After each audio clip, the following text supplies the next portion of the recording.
Welcome to our 7th episode in the series, Working the Word, where we're exploring the Gospel of John. And in our last episode, we actually looked at the woman at the well, a Samaritan woman who Jesus met. Before that had been Nicodemus, who came looking for Jesus. It's kind of interesting because, having a Gentile so clearly featured so early in the story, John is kind of setting us up for something, I think. He is. In today's episode, we're going to carry on from that. Jesus is going to move into Galilee, and there'll be a miracle recorded there. Then he's back to Jerusalem, where he's going to get himself into a little bit of hot water. As he does. Have an extended discourse, which apparently leaves them silent. Or at least when John doesn't think it's important for us to know what they said. We kind of don't know which way that goes, but for whatever reason, John's like, you don't need to know this. The important thing is what Jesus said. Yes. And John's going to focus on that. So here we are, we're in John chapter 4. And picking it up in verse 43, where it says, and after the 2 days, that's the 2 days that he spent with the Samaritans, he went forth from there into Galilee. For Jesus himself testified that a prophet has no honour in his own hometown. It's kind of interesting because we've just come from Samaria. And, as far as places where he goes and is honoured, they kind of tick it high on the list. And yet he's going back into what is essentially, home turf. And then, he goes forth into there, but he himself testified a prophet has no honour. It's an interesting juxtaposition here. It is. And John then says, well, look, when he came to Galilee, the Galileans received him. But I think that this word received is very intentional. Having seen the greatness of the things he'd done in Jerusalem during the feast. So these are people who were kind of, their signs focus. All other things aside, what he did at the feast was essentially cause a whole lot of chaos. But they were the beneficiaries. They are the people that have to travel and so can't take a lamb with them, who have to convert their cash, who have to buy a lamb or something and get ripped off. And so Jesus has done them an enormous favour by upsetting the market. It is still an interesting choice of using the term greatness, though, but that has caught their attention, but it's received, not believed. And there is a difference. There is a difference. And so, therefore, he came again to Cana of Galilee, where he had made the water into wine. So he'd been down here at Sychar. In Samaria. The blue lines are a rough delineation of the borders between and they came basically Judea up to at the bottom, Samaria, and then Galilee. And pretty much up to the Jordan River, which is why the Jews would come and walk all the way around. Just to stay away from the Samaritans. And so after the 2 days, Jesus makes his way up through and ends up at Cana, which is pretty close to Nazareth. That's a pretty fair trek, really. It's his hometown.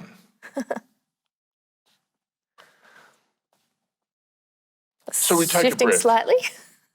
Because there was in Capernaum a certain royal official whose son was sick.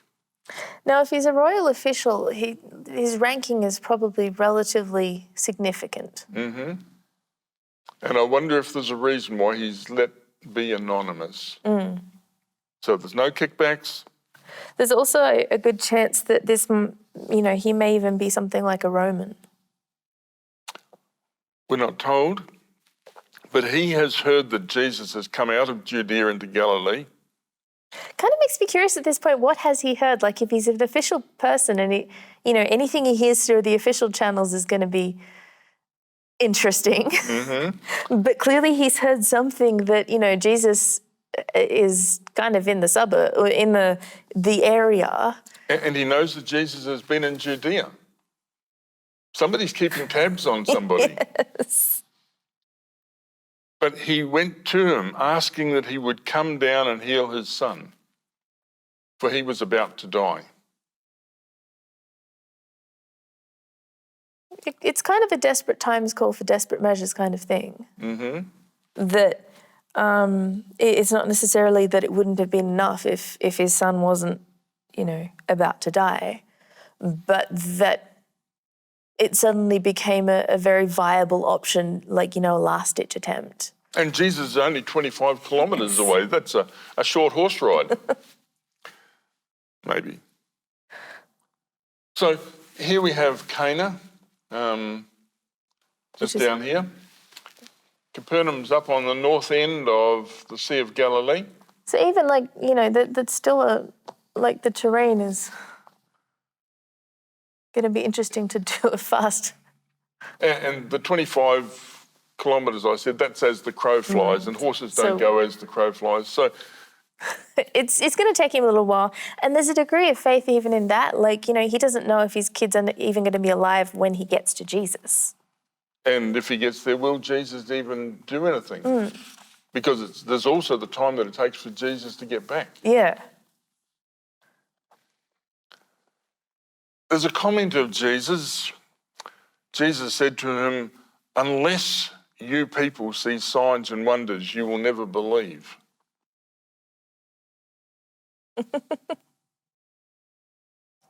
And John actually has this kind of focus on, he talks about the signs that Jesus is doing, but he also very much draws a distinction between people who believe because they saw wondrous signs and people who believe his word. Mm-hmm. That they're not kind of the same. And interestingly, I think you pointed out earlier, the you here is a plural. So, Jesus is speaking to him, but, he's not just saying you, he's saying you all. Mm-hmm. And, if there's a crowd of people hanging around watching, an official kind of comes up and says, my son is sick, please come heal him. There's a little bit of a nosy, almost a gossip circle, like, ooh, could be another sign about to happen, Mm-hmm. And so he's not just, it's not rebuking him. And certainly, whatever it is, it doesn't put the royal official off. And I think sometimes even, if you're in a class and the professor says this is going to be hard, so if you want to drop out now, and you're like, no, this makes me want it more. I think, it's that kind of a barrier that Jesus is sort of putting it up, that just signs and wonders aren't, and it has the official having to go, come down before my child dies. I'm not backing down here. Mm-hmm. And it kind of really asks him to cement his faith. And Jesus doesn't wave a wand, give him a magic potion, or say, well, let's go. Mm-hmm. He just says, well, go home. Your son lives. And I think it's kind of the official doesn't get what he asked for. He asked, please come and heal him. He doesn't get it. But if Jesus had gone with him, the crowd would also have gone with him to have a little Bo Peep. Mm-hmm. And up until this point, pretty much all the signs have been done in really small company. Mm-hmm. At the wedding at Cana, the servants and assumedly Jesus' disciple or two and Mary are the only ones who know what happened. Nicodemus has come by cover of night. In here, he goes back on his own. Mm-hmm. And there's there's almost a gentle, Jesus saying there's nothing to see here. But we do have this beautiful line here. The man believed the word that mm-hmm. Jesus had said to him. And he went on his way. Mm. And having just come from you people won't believe unless you see signs, he is currently believing and he has not yet seen a sign. Mm-hmm. He has to kind of go out in faith that whether Jesus is reassuring him that the kid will get better on their own or whether, I don't think he understands at this point what it is. But Jesus is asking him to believe without seeing. And his faith will be built out of the experience. And if Jesus had gone with him, there'd be a degree of almost bowing to the sign seekers. Mm-hmm. And so he heads on down and he meets his servants coming after him, saying that his son is living. And my suspicion, therefore he inquired.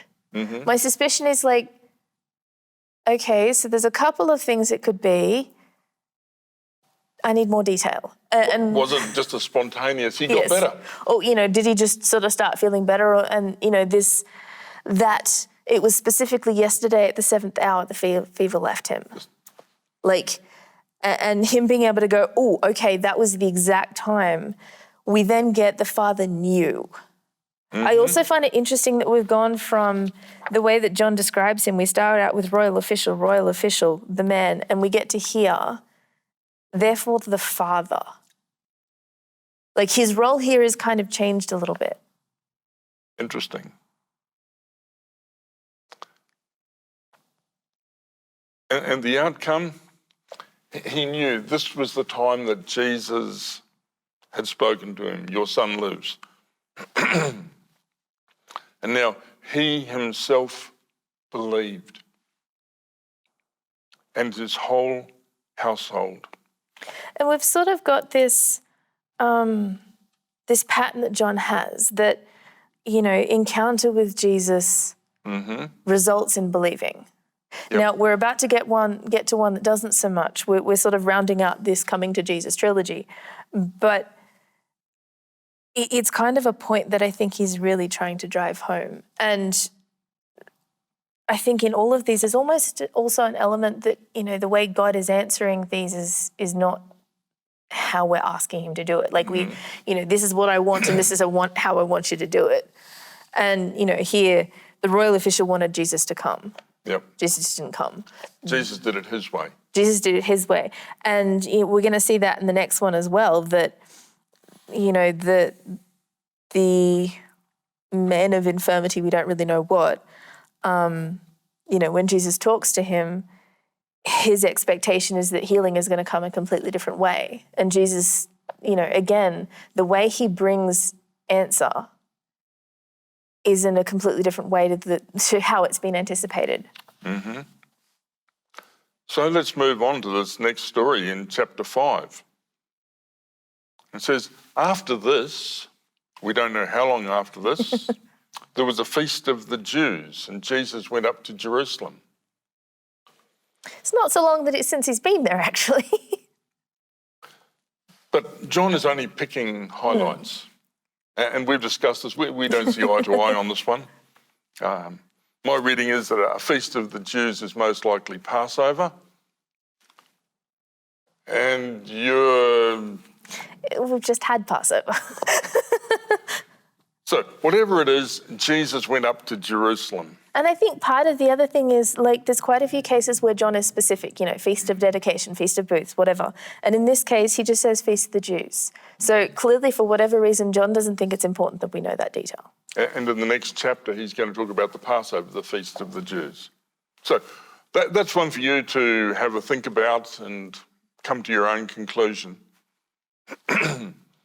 In verse 2 now, there is in Jerusalem by the sheep gate a pool in Hebrew called Bethesda, having 5 porches. In these were lying a multitude of those ailing, blind, lame, paralysed. It's got to be a bit of an interesting scene. You've got, assumedly with the porches, there's a sort of a degree of shelter from, the elements and sun and rain and stuff. And they have actually dug this one up. You can go and have a look at it. But basically, you've got 5 porches worth of a multitude of blind, lame, paralysed. This is going to be a bit of a chaotic scene. Mm-hmm. And it is actually quite close to the action. Mm. You have the temple here. The sheep gate is in here, down over there. And that's probably where the markets should have been. Yes. Rather than up in the temple courtyards. And it's not that far away. It's not going to, harm business that much or anything. And here, right in the shadow of the temple almost, is the pool of Bethesda. So what happens here is really going to be known in the temple. And a certain man was there, being 30 and 8 years in infirmity. That's a long time to be sick.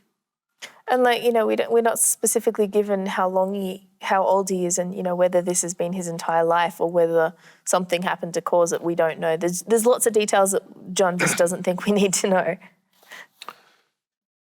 But the fact that it's been 38 years that he's been sick suggests that spontaneous remission is a very low probability. And it's probably every every avenue has been tried. There aren't any things left to try. And he's been lying here for a long time.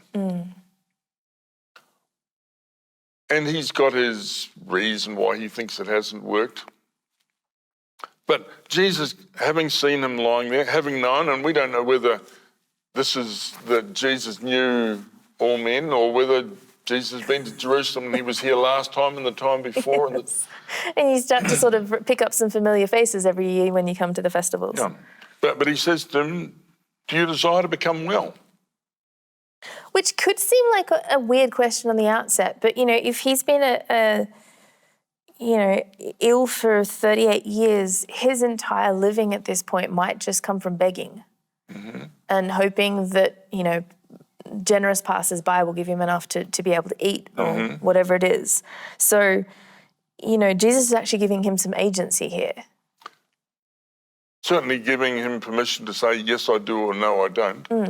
The fact that he's been wanting to get into the pool suggests that he does, but Jesus gives him the opportunity to express it.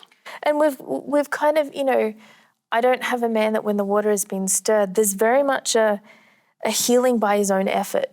That I've got to get to the healing. He's not asking for anything from Jesus. And this is actually the first one we have where Jesus initiates. Like Nicodemus came to Jesus. The Samaritan woman turned up at the well.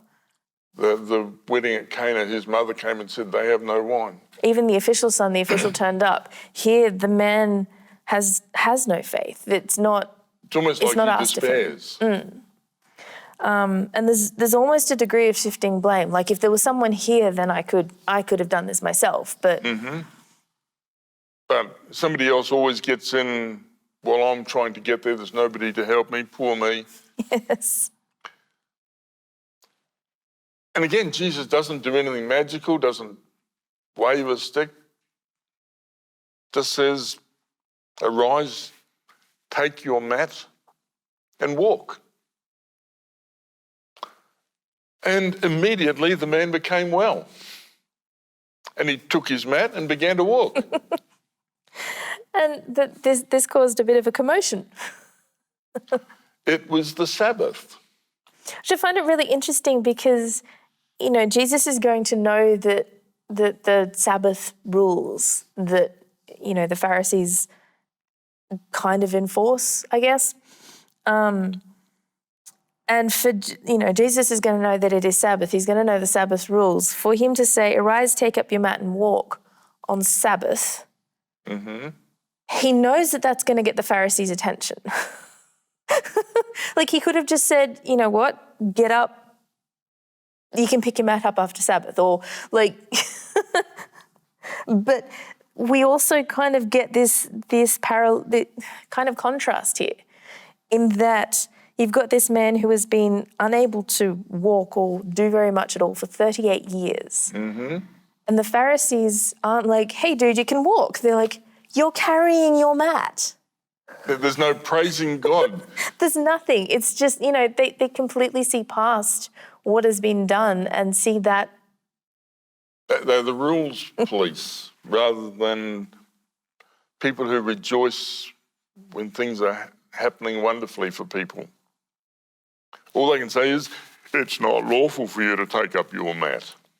which is kind of a lack of reading the room, really. But, we find in a verse or two that Jesus actually disappeared by this point.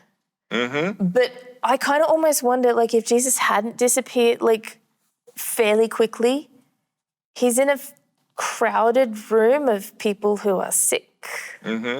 If they notice while he's still there, we're going to have a commotion like the temple markets. And we don't know the rest of that side of the story either.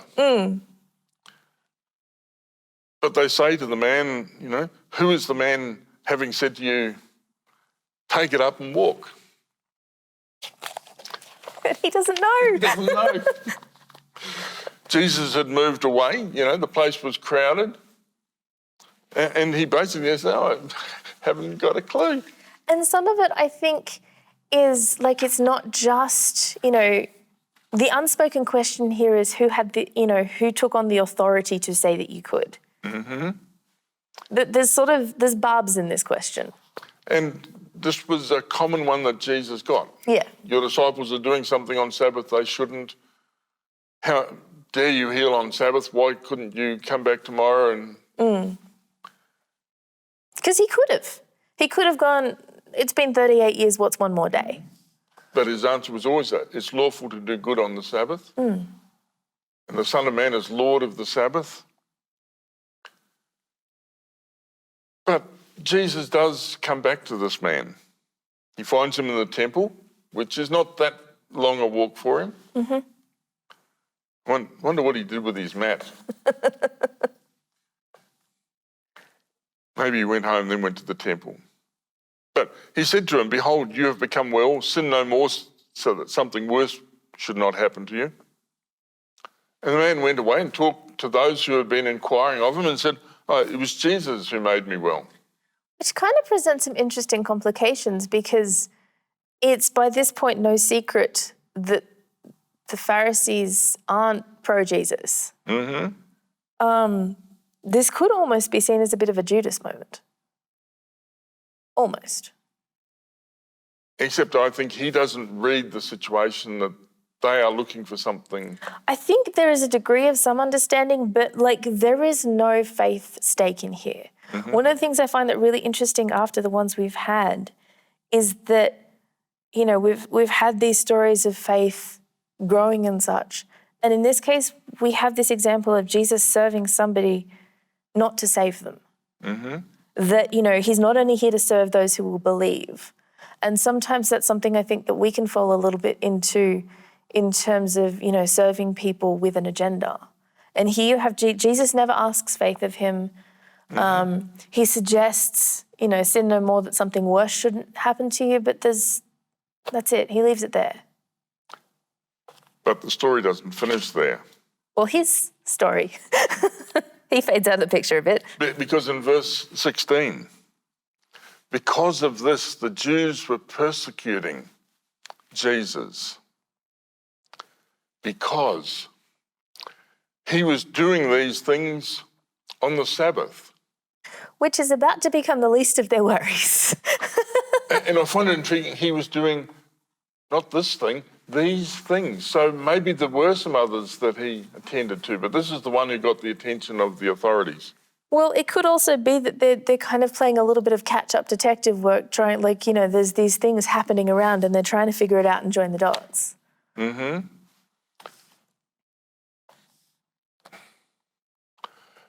Jesus said, well, my Father is working until now and I'm working. This is not the path of least resistance. It's not. This is certainly going to cause some trouble. Because now, because of this, because of what? Because of his answer. The Jews are now seeking not to inquisit him. They are seeking the more to kill him. Which sort of suggests they have already been seeking to kill him, but this is just kind of fuel on that fire. Because not only was he breaking the Sabbath, but he was also calling God his own Father, which equates to making himself equal to God. Which probably actually should have kind of given them pause for thought for a moment. Because if it's true, they probably shouldn't be meddling.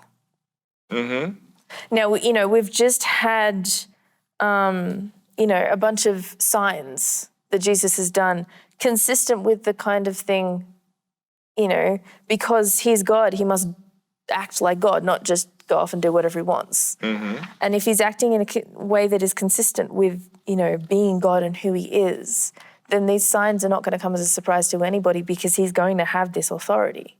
And I mean, back in chapter 3, when we have Nicodemus starts, "Rabbi, we know that you have come from God as a teacher, for no one is able to do these signs that you do unless God should be with him."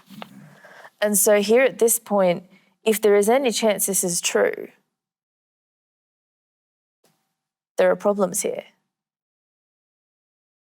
But they're not even considering that it could be true because elimination is on their agenda. They've already made up their minds, so they're not going to, and he's not here to try and convince them because their minds are already made up. But at the same time, just to be so made up in your mind that there's not even a small part of you going, maybe we should just double check our sources or something. And I mean, Jesus isn't just some simple Jewish boy. He gets into some fairly logical and deep discourse here. And holds his own. But, if Jesus is who he claims to be, then we'd expect him to have authority over demons and sickness and... But up to this point, Jesus really hasn't come out publicly and said who he is. But it seems like this is... And this is that turning point. This is his coming out moment where he says, well, there's more to me than meets the eye. But this whole time they've been sort of essentially asking, by what authority do you do these things? And now he is going to say, well, here's your opportunity. Yes. So they're after his hide or his throat or whatever, and he needs to do some clarifying. He either needs to back down and say, well, look, that didn't come out how I meant it to come out. Let me release an official statement in a day or two. Or you didn't get it. Let me explain what you didn't get. Or he needs to really clarify and say, well, let me say what I meant to say. And what he does is he affirms. You heard right, I meant that, and here's more. And he affirms in a very, very clear way. He reaffirms, and then to back it up, he calls some witnesses. Which is kind of, again, hearkening back to some of the legal that, somebody couldn't be accused based on a couple of witnesses. You have to have a certain amount of witnesses for it to be legal, which is kind of interesting when it gets to his own execution, because they both bring false witness and he's actually forced to testify on his own behalf, which isn't legal in there. So, just this concept around witness and testimony is a really kind of, it's a key part in their understanding how things work. So him calling witnesses and relying on testimony really... He's going to call 5 witnesses. Yes, which is more than enough here. So he reaffirms his claims by making some more. And just think about these as we look at them. Number 1, Jesus answered, "Truly, truly, I say to you, the Son is able to do nothing of himself, if not anything he may see the Father doing. For whatever he, the Father, does, these things also the Son does likewise." Again, because he is God, he has to act like God, like Father, like Son. This is the way if God is God, then this is the way you expect him to behave, because that's who he is. It's, there's no putting on a show here. It's just that that is who he is. And then he carries on, for the Father loves the Son and shows to him all things that he does. And he will show him greater works than these, so that, he's got an agenda, so that you may marvel. I think there's a couple of interesting connections here, like, show greater works than these. We're almost harkening back to right at the beginning where, is it Nathaniel was sitting under the tree? And Jesus goes, you believe now, but, you'll see greater things than these. It's almost it's a really similar wording. But we've also got here, so that you may marvel. It's not so that you may believe. And believing is typically, where John takes this and maybe even where Jesus takes this. But, yeah, he will show greater works of this so you may marvel. And he goes on to talk about what those are. But I find it interesting that you'll kind of, look and marvel at it, but Jesus already realizes it's not going to change their heart. And there's a difference between marveling and believing. So, claim number 2. Even as the Father raises up the dead and gives life. Now, that's a fairly big operation. Thus also the Son gives life to whom he will. But again, we've got this progression. Like, if God is God and able to do these things, and if he is the Son and given authority then of course, the Son gives life to whom he will. It's like these are all kind of, logical flows. If this is this and this is this, then this, that's just how it's going to be. But it's a big claim. And the Pharisees, the leaders have to come to their conclusion. Is he telling the truth or is he not telling the truth? And I think they're coming in looking for reason, like looking for proof that he's not. They're looking for reasons not to believe. And they're going to find them. Even in a sort of black and white discourse like this. And his claim number 3, the Father judges no one. Sort of thought God was the judge. The other thing is, it sort of depends how you're understanding the concept of judgment. A chapter or so ago, he's just been hanging out with the Samaritans for a couple of days. These are the people that would normally kind of sit outside that. By good Jewish rules? Yes. But I think we've got a little bit of an above-below thinking here as well, in that Jesus is kind of calling them to a slightly different understanding of judgment. Because for them, judgment is a little bit more like what the Pharisees are doing to anybody who breaks the Sabbath. Like, if you break it, you've got to pay. And so, Jesus is saying, God doesn't judge that way. But more than that, he has given all judgment to me. Which, again, if you're paying attention, warning signs, flashing lights, think about this.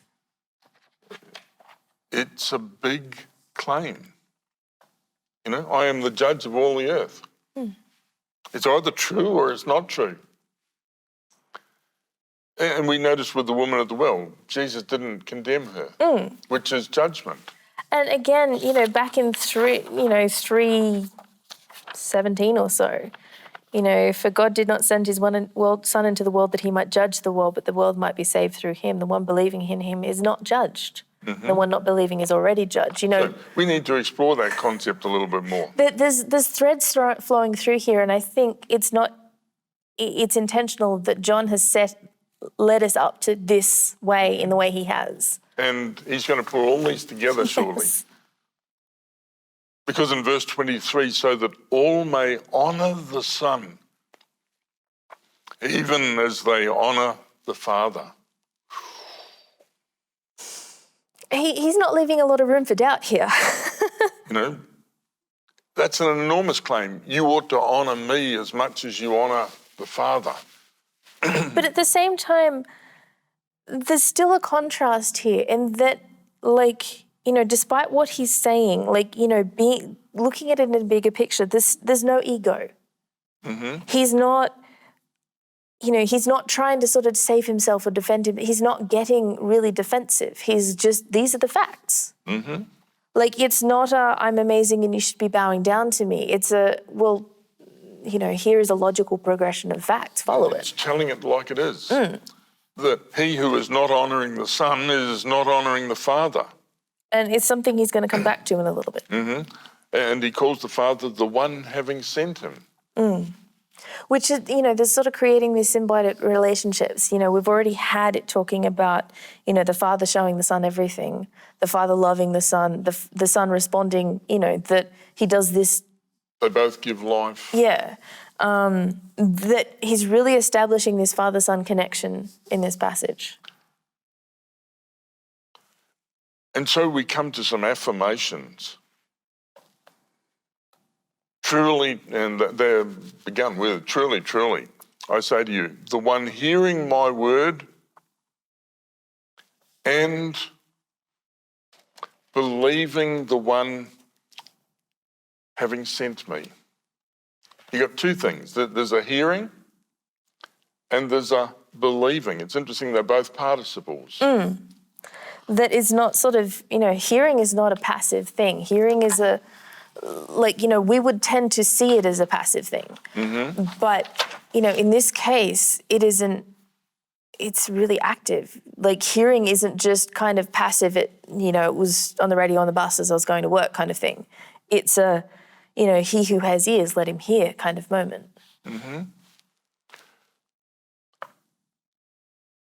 Okay, so the one hearing my word, and that's sort of present continuous, isn't it? And believing, present continuous, the one having sent me, he has eternal life. This is almost your John 3:16 coming around the loop again. There's a lot of elements of John 3:16 that sort of build into this, or even the whole of John 3 basically, that build into where he's at here. And does not come into judgment. That's an expression that's been misunderstood a little bit. But Jesus says, has passed out of death into life. And this ties together judgment, life giver. And I think passing out of death into life helps us kind of get a little bit more onto judgment. But it's one that if you're following us, using the resources that we've provided on the Working the Word Facebook page, particularly Bible Hub, it gives you the opportunity to see what this word really means and how it's used. Because in English, judge is kind of, you know, there's a set of meanings that go with that, but that's not necessarily consistent with how it's used in other languages. That it's a process of sorting this one from this one. And it does have the sense of distinguish, to judge, to separate, and it can apply to a positive verdict. It can apply, and it does in John's Gospel, it applies much more commonly to a negative verdict. It's a little bit like we were talking about in Series 1, that, you know, being no condemnation, you know, the handwriting of ordinances, that, you know, it's not the law itself in that case, it's, you know, the outcome of that. So we could translate this one, does not come into condemnation, negative verdict. It's interesting also just to flag the asterisk there, the John 3:17 to 19. Which we were just looking at. Yeah, he who doesn't believe is condemned already. Which sort of, you know, if you've got this idea that, you know, at the end of days, God is going to sit up on his judge seat and then start doing the judging and condemning, that's kind of not the way that John is understanding and conveying judgment here. And when we look a little bit further in the chapter, in verse 22, 27, 29, 30, he's going to use this expression again. And verse 29 is in particular going to make it very clear that judgment here is of the evil ones.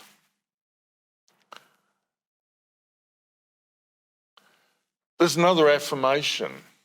Truly, truly, I say to you that an hour is coming, and now is, the now and the not yet that he often uses, when the dead will hear the voice of the Son of God, and those having heard will live.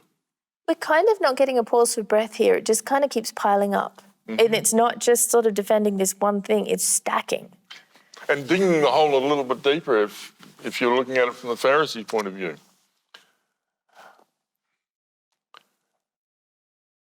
Because he's affirming in verse 26, as the Father has life in himself. The Father is the life giver. So he also gave to the Son to have life in himself. In Christ is life. Original, unborrowed, underived. We particularly, like in the next, in 27, gave him authority to execute judgment because he is the Son of Man. There's a lot in that too. Oh, wow. And it's interesting here, Jesus is called Son of Man. A couple of verses back. We've had Son of God. Verse 25, the dead will hear the voice of the Son of God. And now he's calling himself the Son of Man. And we don't often get these two terms so close together. Jesus almost always uses Son of Man to refer to himself. And I don't think it's just kind of a slip of the tongue that he's used Son of God here. Referring to an hour is coming and now is when the dead will hear the voice of the Son of God and those having heard will live. There's the now not yet element of that is interesting and I think may relate to why Son of God is used there rather than Son of Man. And here, back in Daniel chapter 7, you have a judgment scene and the Son of Man is the one who's coming. And they would have been familiar with these passages. Also kind of an interesting, moving into 28, we've just from back in 20, he'll show greater works than this so that you may marvel. We get into 28, do not marvel at this. For an hour is coming in which all those in the tomb will hear his voice. Like, it's just ballooning here. And he splits them into two groups. Those having done good to the resurrection of life. Those having done evil to the resurrection of judgment. And there's kind of this interesting relationship here because we've been talking about, eternal life, judgment, but there can't be judgment without resurrection. That, if when you're dead, that's it. There's no reason to judge. That, that you've got to have resurrection for judgment to be relevant. But, that Jesus is claiming the authority to be doing all of this. There's pause for thought there. It's interesting here that Jesus doesn't say an hour is coming and now is. When we come to chapter 6, Jesus has a repeated phrase, and I will raise him up at the last day. So resurrection is something that's reserved for the last day. It's going to involve everybody, like it or not. And again, we've got those having done good to the resurrection of life, those having done evil. It's not like resurrected standing there waiting for the verdict. The verdict is there, and the second one is the resurrection of judgment or condemnation, negative verdict. And we kind of come a little bit full circle here. Like we come back to where he started. It is. This is claim one, first repeat. But it's almost like an essay format. Like, this is what I'm going to say. He goes through and expounds his argument. And in conclusion, I am able to do nothing of myself. We've had this symbiotic relationship between Jesus and the Father. We've had, the authority that as I hear, I judge, and my judgment is just because I don't seek my will, but the will of one having sent me. You've got, it's kind of all tied up together, but if you reject Jesus, you've got to reject a lot. You can't just kind of go, well, most of it was good, but that bit's... I think it was C.S. Lewis says that a person who says that they're God, they're either a madman who thinks he's a fruit salad, or a very bad man, a con man. Or what he says or he he is. what he says he is. You can't say he's just a good man, because good men don't go around claiming to be God. And just based on the logical reasoning he's given here, I think Fruit Loop is out. And based on the kind of person that they have observed him being, inherently, he's not the villain of this story. Just with the man he's just healed. He didn't go around and say, "Da-da-da-da, come and watch." And even just, there really wasn't an agenda. Like, he wasn't just, I will heal this man and then he will believe. He's been there a long time. He healed him, he slipped out into the crowd. There was no showmanship, which con men tend to have. Look at me, it's all about me. And, his attitude of just serving and compassion and, caring about people rather than, trying to set himself up as a ruler. Like, if he was trying to set himself up as a ruler, he went about it entirely the wrong way for what they're expecting. There's too many inconsistencies with the other options. But what he says is he's here to give us a picture of the one who sent him. And I kind of almost feel like this chapter is the first spot where essentially there is a fence and you can't sit on the fence. It has to be one or the other and you have to pick. And this is some of the foundation that John's setting up for the whole gospel. That, we know that he's writing these things so that we may believe. And this is the very first part where it's, choose. And now he moves us into a section where he says, all right, I don't want you to take my word for it. Here are my witnesses. And he's got 5 witnesses. And he prefaces it by saying, look, if I bear witness concerning myself, my testimony is not true. Which, if in a couple of chapters' time, there's almost a direct, therefore the Pharisees said to him, you are bearing witness concerning yourself, your witness is not true. That he's kind of more speaking what they're thinking than anything. So he talks about another bearing witness concerning me. And I know the testimony which he bears witness concerning me is true. Now, we need to note that bearing witness and testimony come from are translated from the same root word. So just take them as interchangeable. And so he gives some examples of people who've borne witness. He says, you've sent unto John. And, well, they did back in chapter 1. And I think early on they were a little bit excited thinking, it might be him. John might be the Messiah. This is very exciting.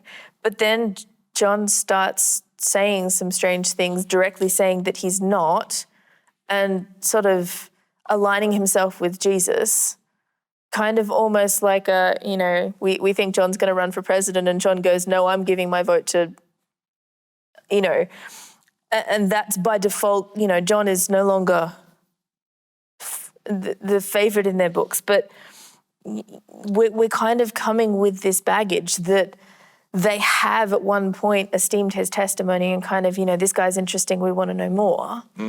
Enough that they've sent people down there to see him. And, it's the witness that he gave is witness that they originally received, but then as he gave more, they were the ones who sort of did a U-turn. And there must have been some that weren't listening very carefully. Because in chapter 1, verse 34, I have seen and borne witness that this is the Son of God. Somebody wasn't listening. So here is John. He has borne witness to the truth. And look, I don't receive testimony from man, but I say these things that you may be saved. And he was the lamp burning and shining, and you were willing to rejoice for a season in his light.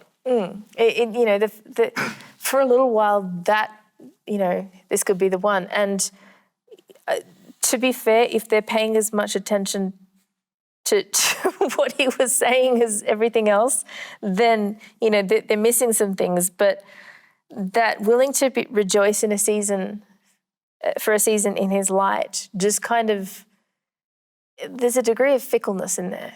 Mm-hmm. So, witness number 2. And he prefaces it in verse 36. But I have testimony greater than that of John. For the works that the Father has given me, that I should complete them, the same works which I do, bear witness concerning me that the Father has sent me. I think this grows out of the earlier, part of this chapter where we've got, Jesus going, I'm doing the work the Father has given me. But it's also like, look at my fruit, my work. What fruit is it bearing? Mm-hmm. They're looking to condemn him based on his works and what he's saying here. Mm-hmm. But he's sort of saying, look at the fruit. And the fruit is a witness. Mm. You have the evidence right in front of you. None of you are saying, oh, this man wasn't healed. Mm. You're just picking on him because he's carrying his mat on Sabbath. But the works are actually evidence that the Father has sent him. Like, back in when Jesus was talking to Nicodemus, as the wind blows, you don't necessarily see it, you can't grab onto it, but the wind, you can see evidence that it's been there, and the fruit is this evidence. Mm-hmm. And Jesus is saying, look at my fruit and, see what evidence it gives about who I am and what I am doing, because everything checks out. If I am who I say I am, then this is what you would expect. Then this is what you'd expect to see. Witness number 3. The one having sent me. The Father himself has borne witness concerning me. We had this back in when Jesus was baptized. Yes, and actually John doesn't record it. John doesn't record the baptism, but he definitely does record, the Spirit coming. And I mean, if you're calling God into your witness stand, there's... and he very much is. He says, the Father himself has borne witness concerning me. And at this point, he kind of switches tone a little. He does. Almost... There's almost a... It kind of flicks in... Like at this point, up until now, it could be that he's been giving a discourse defending his actions and his, this is who I am, this is of course what I'm going to do. At this point, we almost go onto the offensive just a bit. It's certainly a direct, no beating around the bush, hear this. He's driving his point home. In a way that may not win friends and influence people. You have neither heard his voice at any time, nor have you seen his form. There is almost an implication there that you have not, but I have. Mm-hmm. And you do not have his word abiding in you. And abiding is something we are going to pick up as we go through John. How does he know this? The fruit that they haven't heard his voice, they haven't seen his form, they do not have his word abiding in them, is that they do not believe him who he sent. And I think like 39 and 40 are really sort of closely linked into this as well, that it's one of the verses we've referred to a lot through these series. But you diligently search the scriptures because you think to have eternal life in them, and these are they that bearing witness concerning me. And you are not willing to come to me that you may have life. If they had been spending time in close union with God, they would have recognized when he turned up. And this is actually witness number 4, the scriptures themselves. But, the fact that, you haven't heard his voice, you haven't seen his form, you don't have his word abiding in you. You've, filled your brain with these scriptures, you've searched them over and over, you looked for minute detail. And you're doing it as a religious exercise to put brownie points on, another tick on God's whiteboard.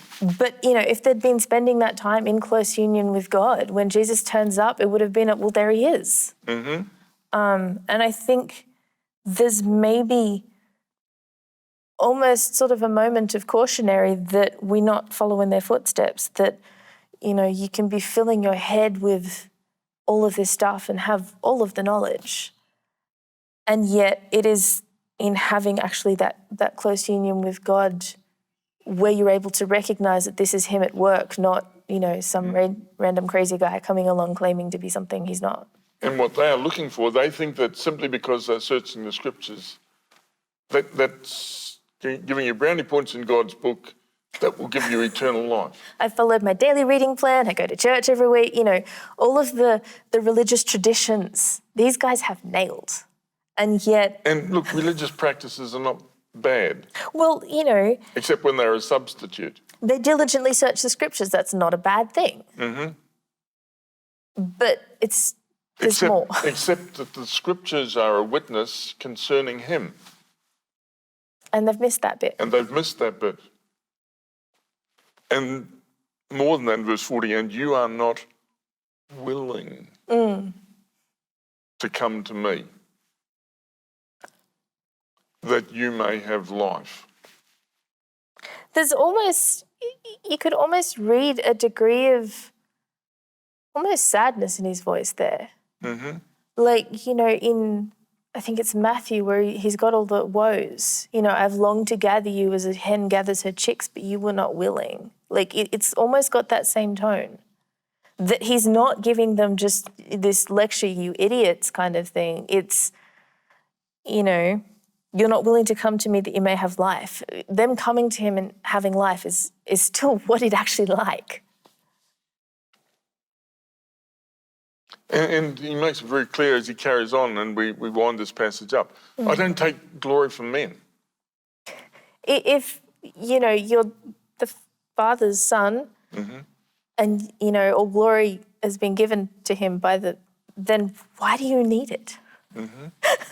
And this passage is going to talk about glory, but we'll save the exploration of that for another time. But even just in that, if he was trying to set himself up in the way that they're accusing him of, then this wouldn't be, he would be looking for glory from men.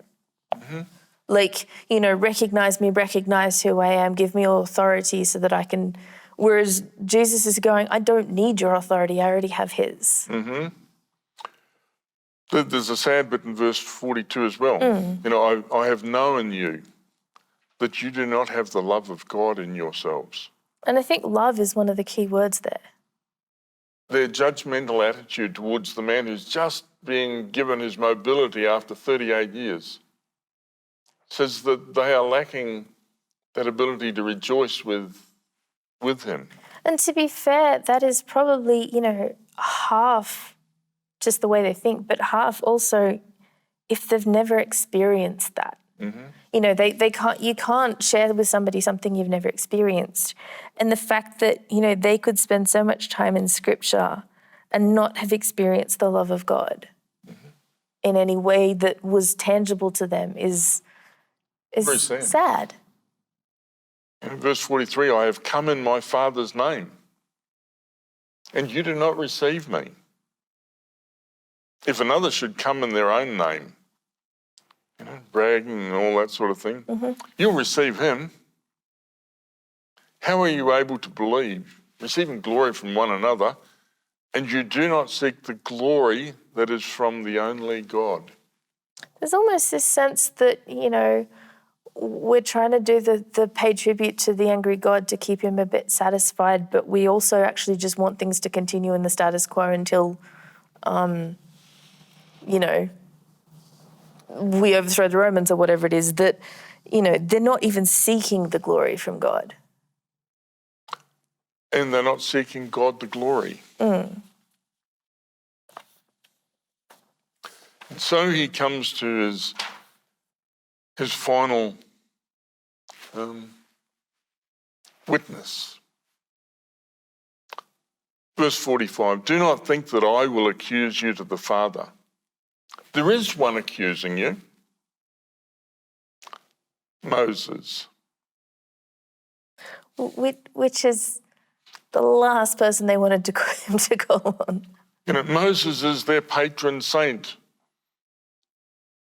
You know, it's Moses this and Moses that, and Moses gave us... And the law of Moses says. Yeah, that's the phrase they use. Moses in whom you've put your hope. And he says, if you were believing Moses, I'm just sing that ing again, and ongoing, believing Moses, you would have believed me. For he wrote concerning me. Again, we've got a little bit of an above-below thing here. Like, and we had it a couple of chapters ago with Nicodemus. Like, you know, if I'm giving you these earthly things and you don't believe, how are you going to understand heavenly things? That there is something in Moses which, if you really looked at it, you would see me. And I find it kind of interesting. That's the end. Yeah. Like this is, you know, these are the notes resounding in the empty hall, kind of. And I think maybe a degree of stunned silence, but it kind of just keeps coming back to this question: is Jesus right, and what are you going to do about it? And his last sentence there: unless you believe his writings, how will you believe my words? Which, when they kind of believe they've spent their entire lives perfecting, keeping the law of Moses, them's fighting words. Them's challenging words, because when we finished the last episode, we had a whole Samaritan village accepting Jesus, saying, we believe because we have heard his words.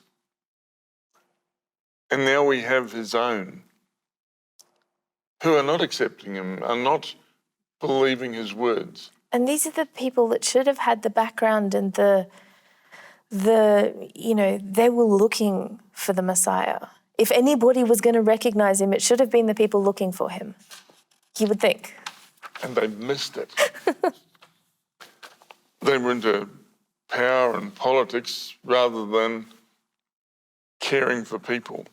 And I think that's some of where it might have really gone off the, you know, just that, you know, you don't have his word abiding in you. That, you know, they've memorized it and they're following the rules, but, you know, they've missed out on what it actually means and says. And these are very challenging passages. Jesus does a lot of challenging passages in John. He does. He's just got an enormous amount of challenging passages. And then John is just going to stop at this point. And when we come back in our next episode, Jesus is going to be with some hungry people. He's going to feed them. And we'll see what happens when he gives them that evidence. But I think John is really specific in how he does cliffhangers.